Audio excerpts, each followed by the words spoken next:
ধনধান্যিক পুষ্পে ভরা আমার এই বসুন্ধরা। কিন্তু সেই বসুন্ধরায় যখন এই শিশু জন্মগ্রহণ করেছে, কেন সে হাসতে হাসতে এলো না?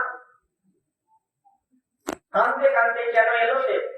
আবার যদি না কেঁদেছে, দেখবেন তাকে ডাক্তার পিঠে তালি মেরে তাকে কাঁদাবে, তবে ছাড়বে।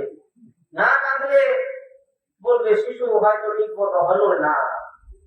তার কান্নায় তার অস্তিত্বের পরিচয় দেয়। শিশুটির কান্নার কারণ কি? উত্তর আছে আপনাদের কাছে? কেন এত সুন্দর জগৎ, যেখানে আপনারা এত উপার্জন করছেন, এত বাড়ি ঘর গাড়ি অর্থ বৈভব যশ প্রতিষ্ঠা, সুন্দর সুন্দর খাদ্যের জন্য কত প্রাণের বলিদান হচ্ছে, তারা নিত্য বলিদান দিচ্ছে আপনার শরীর। সেই সুন্দর জগতে এসে শিশুটা কাঁদতে কাঁদতে আসার তো কোনো মানেই হয় না। সে তো আসতে পারতো হাসতে হাসতে।